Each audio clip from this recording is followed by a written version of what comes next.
Where I focus my energy, I get more of that. I'm totally in your camp. I need a wisdom circle for other new grandmas. It's not about the physical, but really wealth is co-create what you need when you need it.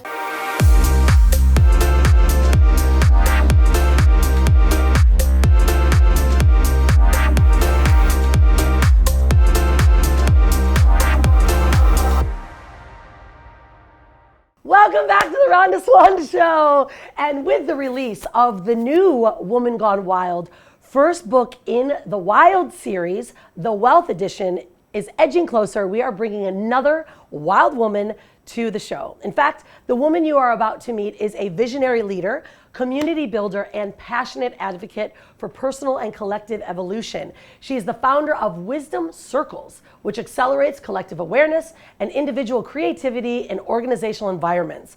With her extensive experience as an executive director within several nonprofit organizations, it is my absolute pleasure to bring on Robin Mullin to the show. Welcome, my dear. How are you?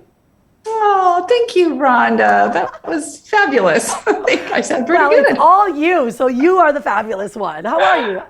So good to have you. I'm good. Thank you. I'm excited about our launch, and excited to be here today. Thank you. The countdown is coming. So many things have been going on with this book launch, and we get to see you in Vegas on June 8th. Which is going to be really super cool. So I'm excited about that too. There's a lot of big energy moving around. But really today, Robin, I want to talk about you. Like, what are some of the things that you're doing? Because you are such an amazing addition inside of the book, talking about the things that you are so passionate about. But I love so much that you are an advocate for improving personal and collective awareness.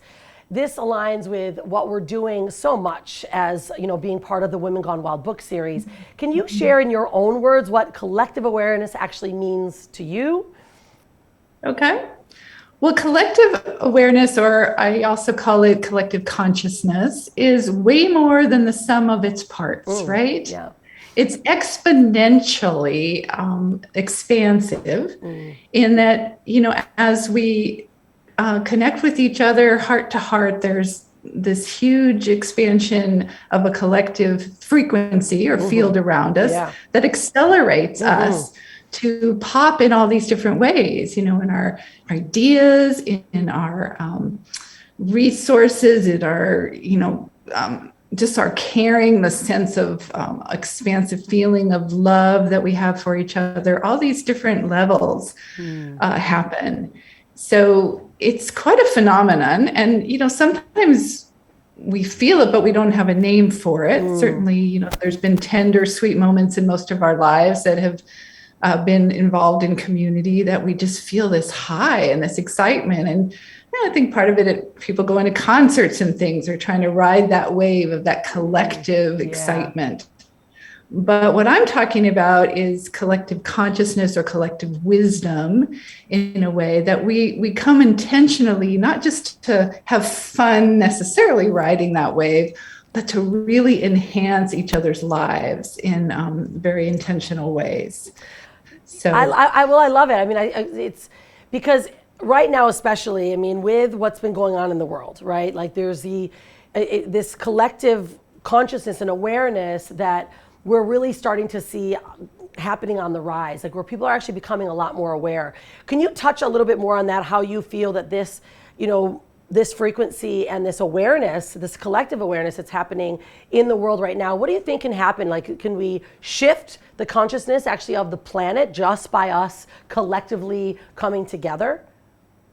Absolutely. I absolutely believe that. As Margaret Mead, would say, there's nothing more powerful than, a small group of people with clear and focused attention. And so we think we have to be conscious. We have to do our own personal work. We have to show up. We have to listen for that guidance. We have to build that relationship with that larger possibility field and not just wait for it to come to us, but really engage ourselves more fully in the process of being creators and supporting each other and collectively creating the vision for the world that we want, which I think is happening all over the place. Yeah.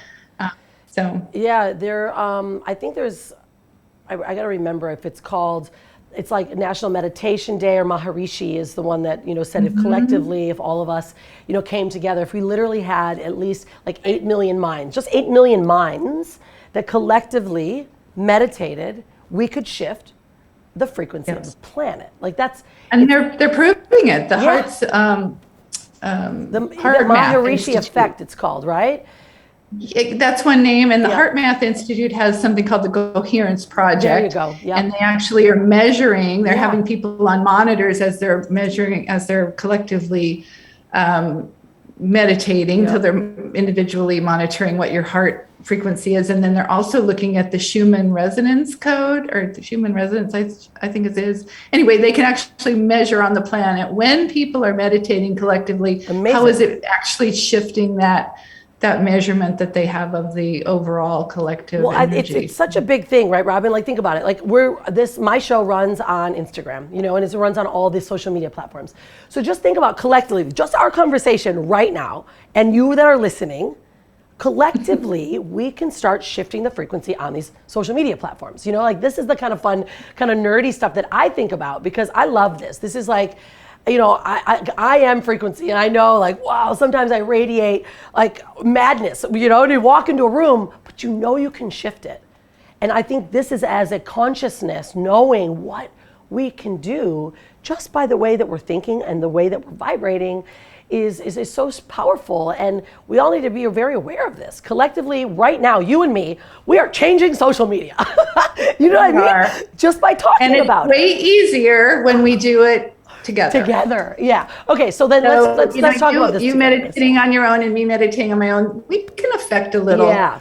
But 8,000 people together, that's a pretty big boost to amplify a lot. We should. You just gave me an idea. We should have a show where we all meditate, right? Because we get hundreds of thousands of people that watch this show.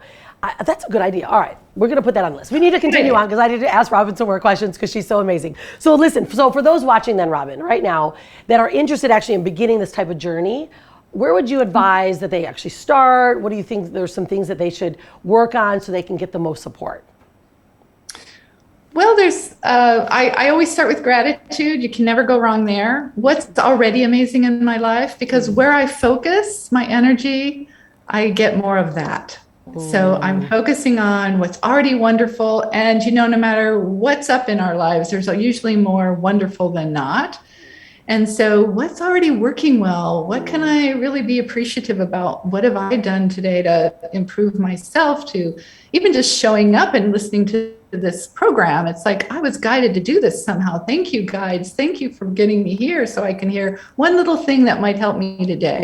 So just anything like that. I start there. And then keeping your channel really clear is important. And that's why, through cultures and time, people have talked about mindfulness practices and meditation and being in nature, because we as individual humans have this thing that happens where we're in our heads if we don't bring ourselves back. Right. And so keeping that channel clear is another really good early step, and just getting yourself in the habit of having practice to do that. And that can look all kinds of ways. In fact, I suggest we have many ways in the day, that we do that. And we just pause, we have silence, we go out in nature, whatever works for us to feel that clearing of the thoughts. Yeah, well, and it's easy, it is easy. But what it is, I think people have to really make that commitment to say, I'm going to do this, because you're right. We have this little monkey on our shoulder, I call it. It's like,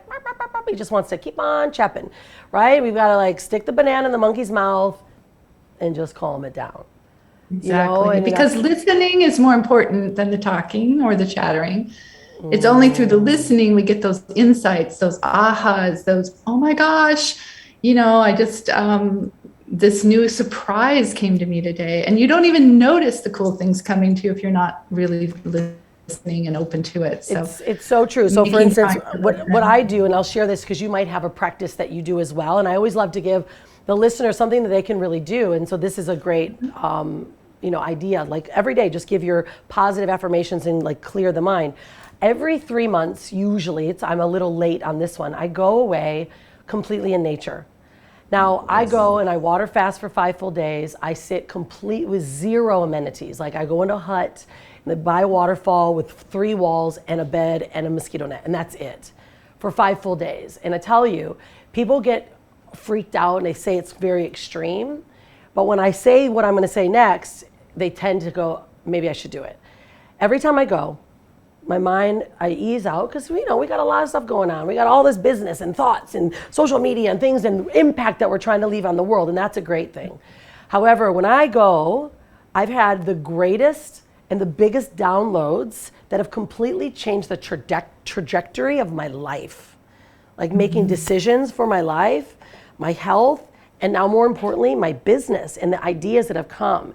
And millions of dollar ideas have come from me just sitting all day for 5 days, no distractions.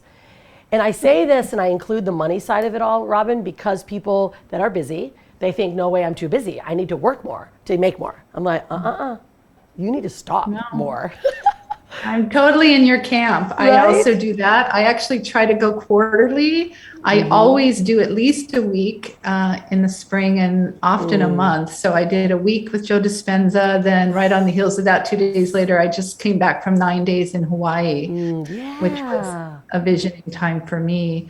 And now I'm home a few days and I'm off again. So I try to not do anything new in the winter. The winter's for incubating and resting and rejuvenating. And then the spring seems for me like and so there's retreat time in that where I often will go away too. But the spring seems like the time where my vision questing really happens. I love that. Yeah, it's like riding the seasons. I mean, this is a natural flow of nature, right? Ride the seasons. And sometimes downloads come any time of the year, but it's just, it seems for my own personal cycle. Well, it's your mindfulness as well, right? So it's that being mindful of what we're looking to create. And that puts you in a position to go, okay, now it's time for me to receive. I really love that because this is where that awareness comes from. And on my show, I always want to encourage everyone that watches, especially when our guests come on like you, like really think about what are you doing in your daily practice? How can you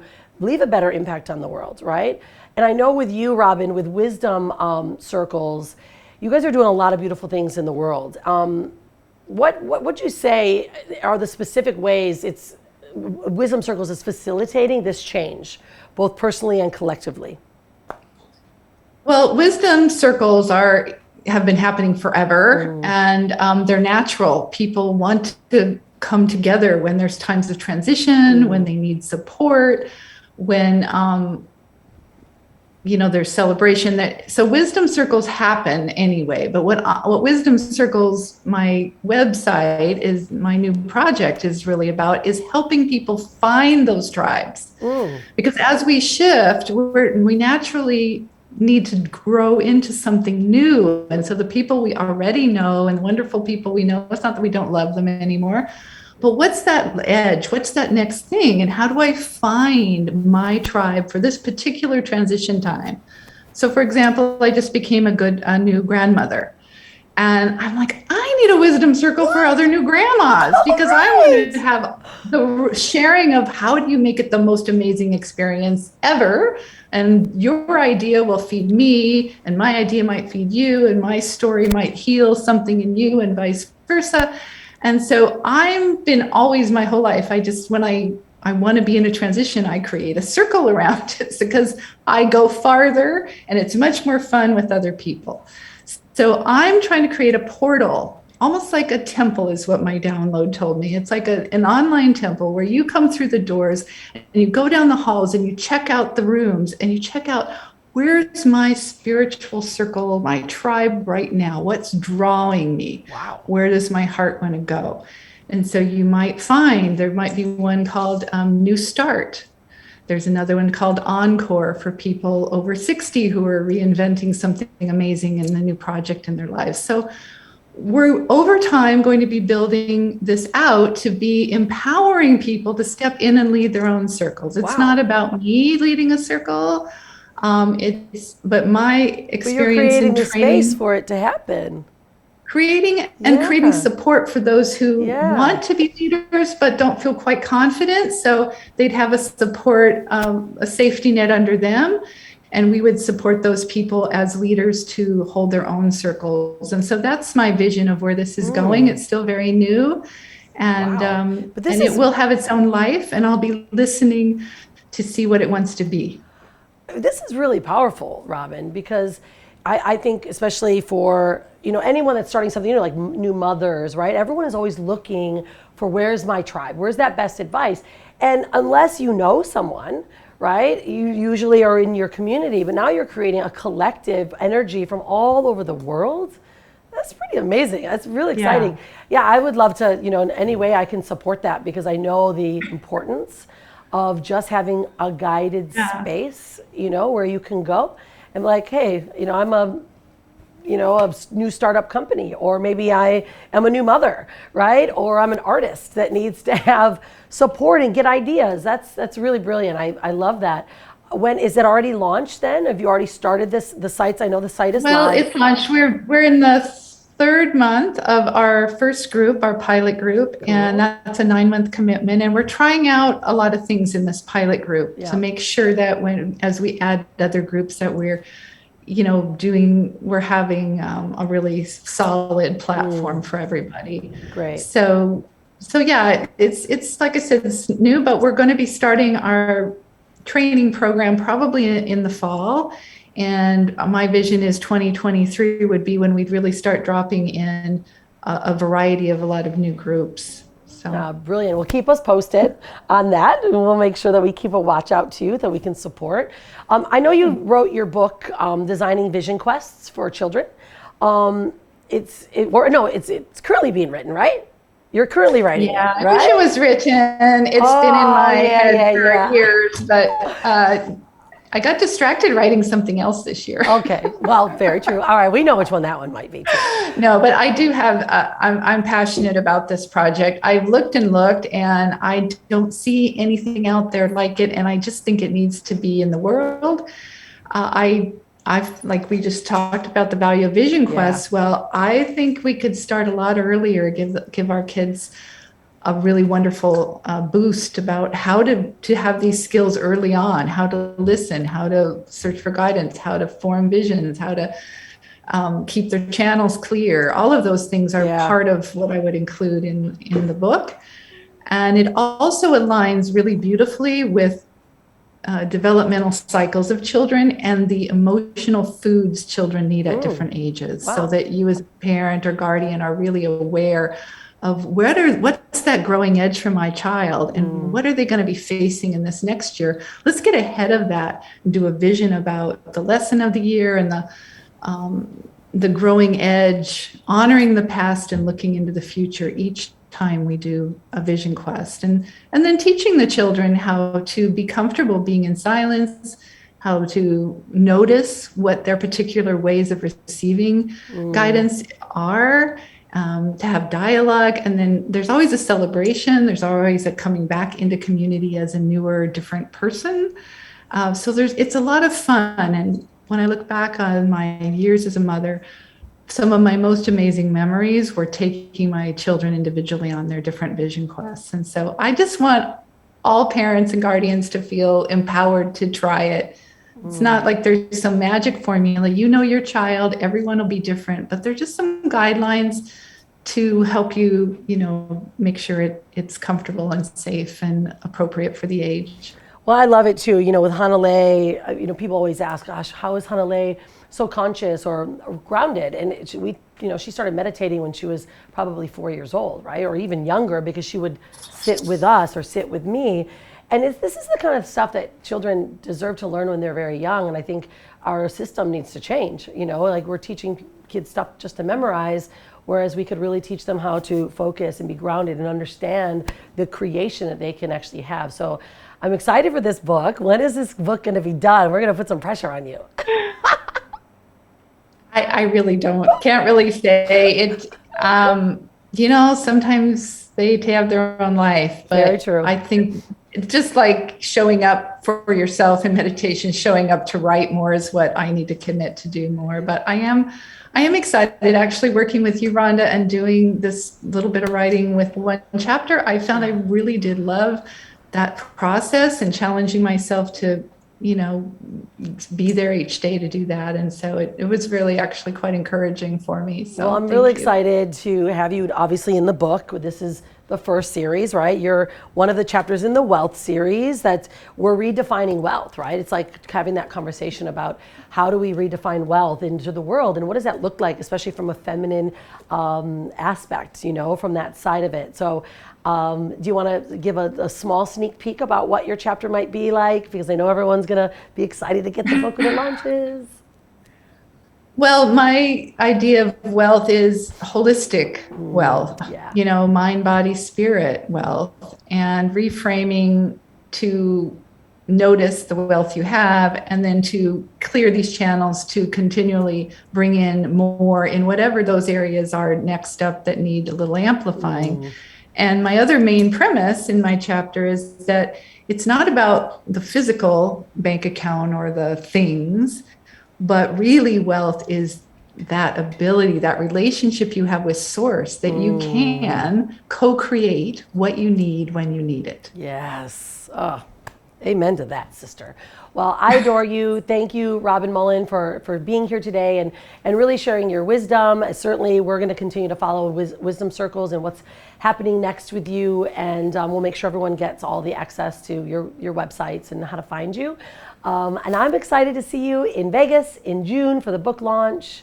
We'll have like 100 women that are going to be there and, celebrating women, celebrating what it means to own your wildness and to share that wisdom with the world. So Robin, thank you, my dear. We will see you very, very soon. Thank you, Rhonda. Appreciate you very much. Thanks for being here. All right, everyone. Well, check that out, right? Think about it. Your wisdom. How do you find your people, right? It's through wisdom circles. It's through ways of collectively raising our frequency with others that are not only experiencing it, but they're in that midst of learning and growing. And imagine you shifting the consciousness of the planet with your wisdom circle, with your frequency. This is what we're tapping into. This is the true shift and change the world deserves and that you can be a part of right now. So we're going to find that day where we're all going to sit, we're going to have our own meditation moment where we collectively raise the frequency of the planet. Well, everyone, I hope you got so much value in today's show. Make sure you follow Robin. Look into Wisdom Circles so that you can find more of your tribe and more ways for you to elevate your frequency. Thanks everyone for being here. Don't forget to be unstoppable and stay wild. See you on the next show.